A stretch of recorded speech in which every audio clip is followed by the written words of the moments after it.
നമസ്കാരം, പുതിയ വീഡിയോയിലേക്ക് എല്ലാവർക്കും സ്വാഗതം. ഞാൻ ജിൻഡോയെക്കുറിച്ചാണ് ഈ വീഡിയോയിലൂടെ പറയാൻ ഉദ്ദേശിക്കുന്നത്. ചാനൽ സബ്സ്ക്രൈബ് ചെയ്യാത്തവർ സബ്സ്ക്രൈബ് ചെയ്ത് സപ്പോർട്ട് ചെയ്യുക. അതേപോലെ തന്നെ വീഡിയോ മുഴുവനായി കണ്ടതിന് ശേഷം നിങ്ങളുടെ അഭിപ്രായങ്ങൾ കമൻറ്റായി രേഖപ്പെടുത്താൻ അപേക്ഷിക്കുന്നു. അതായത് ബിഗ് ബോസ് ഹൗസിനുള്ളിൽ ജിൻഡോ നേരിട്ട അനീതിയാണ്. ഡേ 1 മുതൽ ജിൻഡോയെ മാനസികമായി തളർത്താൻ വേണ്ടി വളരെ വ്യക്തിഹത്യ നടത്തുന്ന മത്സരാർത്ഥികളെയും അതേപോലെ തന്നെ ഇപ്പോൾ അവസാനത്തോടടുക്കുമ്പോൾ വോട്ടിങ്ങിൽ ഏറ്റവും മുന്നിൽ നിൽക്കുന്ന ജിൻഡോയെ തളർത്താൻ വേണ്ടി ബിഗ് ബോസ് ഹൗസിൽ നിന്ന് വെളിയിലേക്ക് നോക്കുമ്പോൾ സെയിം ഹൗസിനുള്ളിൽ എന്താണോ ജിൻഡോ നേരിട്ടിട്ടുള്ളത് അതേ രീതിയിലുള്ള വ്യക്തിഹത്യകളാണ് പുറത്തു നിന്നും സംഭവിക്കുന്നത്. ജാസ്മിൻ്റെ PR ഏജൻസിയുടെ ഫോൺ കോൾസ് ഒക്കെ നമുക്ക് ഓൾറെഡി ലീക്കായിട്ടുണ്ട്. അതായത് ഒരു മനുഷ്യനെ പോലും വില കൊടുക്കാൻ നാവാത്ത രീതിയിലുള്ള സംസാരമാണ് ജിൻഡോയ്ക്കെതിരെ പുറത്ത് നടക്കുന്നത്. എന്തായാലും ബിഗ് ബോസ് ഹൗസിനുള്ളിൽ ജിൻഡോയുടെ ഇനിയുള്ള മുന്നോട്ട് പോക്ക് എങ്ങനെയായിരിക്കുമെന്ന് നമുക്ക് കണ്ടിരുന്ന് കാണേണ്ടതായിട്ട് വരും. അതായത് എന്തായാലും കപ്പടിക്കാൻ സാധ്യതയുള്ള വോട്ടിങ്ങിൻ്റെ അടിസ്ഥാനത്തിലാണെന്നുണ്ടെങ്കിൽ കപ്പടിക്കാൻ സാധ്യതയുള്ള ഒരു മികച്ച മത്സരാർത്ഥി തന്നെയായിരുന്നു ജിൻഡോ. കാരണം സാധാരണ പ്രേക്ഷകർക്കിടയിൽ നല്ലൊരു സപ്പോർട്ട് ജിൻഡോയ്ക്കുണ്ട്.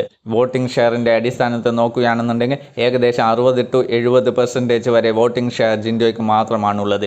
ഇതിനെതിരെ കാരണം ജിൻഡോയെ ഒരു വിജയിയായി പ്രഖ്യാപിക്കാൻ ബിഗ് ബോസ് ക്രൂവിന് കഴിയില്ല എന്നുള്ള ഞെട്ടിക്കുന്ന ഇൻഫർമേഷനാണ് പുറത്തു വന്നുകൊണ്ടിരിക്കുന്നത്. അതുകൊണ്ട് തന്നെ ജിൻഡോയെ മാനസികമായി തളർത്തി ശാരീരികമായി തളർത്തി ഒരു ആരോഗ്യ കാരണങ്ങളാൽ പുറത്താക്കാനുള്ള ഒരു തീരുമാനം ബിഗ് ബോസ് അണിയറയിൽ നടക്കുന്നുണ്ട് എന്ന് നമുക്ക് മനസ്സിലാക്കേണ്ടിയിരിക്കുന്നു. അതേപോലെ തന്നെ ഇതിനെക്കുറിച്ചുള്ള ഒരു പരാമർശം തന്നെ ലാലേട്ടൻ വീക്കെൻഡ് എപ്പിസോഡിൽ നടത്തിയിട്ടുണ്ട്.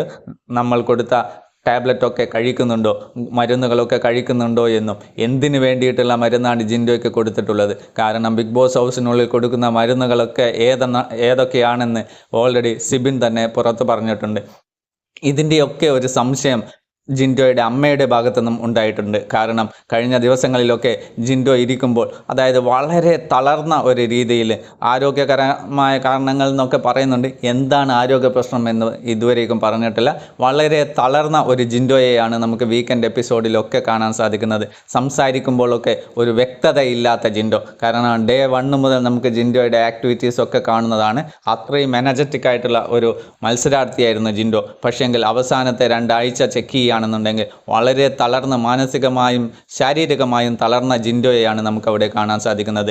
ജിൻഡോയെ പരാജയപ്പെടുത്താൻ ബിഗ് ബോസ് ടീമിൻ്റെ ഉള്ളിൽ തന്നെ നിരവധി പേർ പ്രവർത്തിക്കുന്നുണ്ട് എന്നുള്ള ഞെട്ടിപ്പിക്കുന്ന വെളിപ്പെടുത്തലുകൾ മറ്റുള്ള ചാനലുകളിലൂടെ നമുക്ക് കാണാൻ സാധിച്ചിട്ടുണ്ട്. എന്തായാലും കാത്തിരുന്ന് കാണാം. പ്രേക്ഷകരുടെ വോട്ടിങ്ങിൻ്റെ അടിസ്ഥാനത്തിലാണെന്നുണ്ടെങ്കിൽ ജിൻഡോയെ തോൽപ്പിക്കാനാവില്ല. അതുകൊണ്ട് തന്നെ ആരോഗ്യപരമായ കാരണങ്ങൾ പറഞ്ഞുകൊണ്ട് ജിൻഡോയെ പുറത്താക്കാനുള്ള എല്ലാ സാധ്യതയും നമുക്ക് കാണാൻ സാധിക്കുന്നുണ്ട്.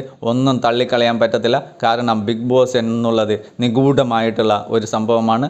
അതിൻ്റെ ഉള്ളിൽ നടക്കുന്ന ഒരു കാര്യങ്ങളും പുറത്തേക്ക് വരുന്നില്ല. ഇതിനെതിരെ പ്രതികരിച്ചുകൊണ്ട് സിബിനും അഖിൽ മാരാറും ഒക്കെ രംഗത്ത് വന്നിട്ടുണ്ടെങ്കിലും നമുക്ക് ഇതെല്ലാം കൂട്ടി വായിക്കുമ്പോൾ എല്ലാം ഒരു സംശയത്തിൻ്റെ നിഴയിലാണ് കാണാൻ സാധിക്കുന്നത്. കാത്തിരുന്ന് കാണാം എന്തായാലും ജിൻഡോ കപ്പടിക്കുമോ ഇല്ലയോ എന്ന്. വീഡിയോ ഇഷ്ടമായ ലൈക്ക് ചെയ്ത് മുന്നോട്ട് പോകുക. Thank you.